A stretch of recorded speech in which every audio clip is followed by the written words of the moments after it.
Solar solar लावणार आणि सबसिडीही मिळवून देणार। देवेंद्र फडणवीसच महाराष्ट्राचे नवे मुख्यमंत्री होणार। पंतप्रधान मोदींच्या उपस्थितीत उद्या 5:30 वाजता फडणवीसांचा ग्रँड शपथविधी। तिसऱ्यांदा ते मुख्यमंत्री पदाची शपथ घेणार। भाजपच्या गटनेतेपदी देवेंद्र फडणवीसांची निवड तर सुधीर मुनगंटीवार चंद्रकांत पाटलांनी मांडलेला प्रस्ताव एकमतानं मंजूर, तर आशिष शेलार, पंकजा मुंडे आणि रवींद्र चव्हाणांकडून सुद्धा ठरावाला अनुमोदन।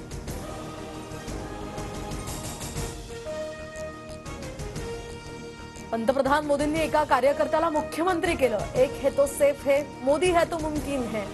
विधिमंडळ गटनेतेपदी निवड होताच फडणवीसांचा नारा। पंतप्रधान मोदींसह जनतेचेही मानले आभार।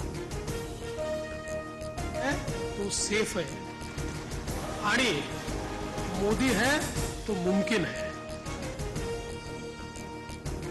गटनेतेपदी फडणवीसांच्या नावाच्या घोषणेनंतर भाजप कार्यकर्त्यांचा जल्लोष। लाडक्या बहिणींकडून एकच भाऊ देवा भाऊच्या घोषणा, तर लाडू पेढे वाटत पदाधिकाऱ्यांकडूनही आनंद साजरा।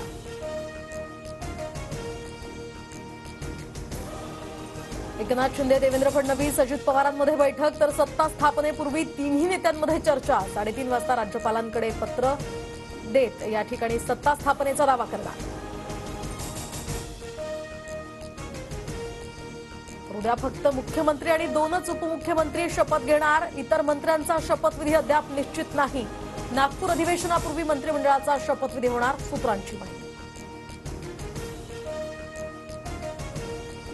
एकनाथ शिंदे अखेर उपमुख्यमंत्री पद स्वीकारणार। फडणवीसांसोबतच्या भेटीनंतर शिंदेंचा निर्णय, गृहऐवजी नगरविकास आणि आणखी एखादं महत्त्वाचं खातं मिळणार, सूत्रांची माहिती।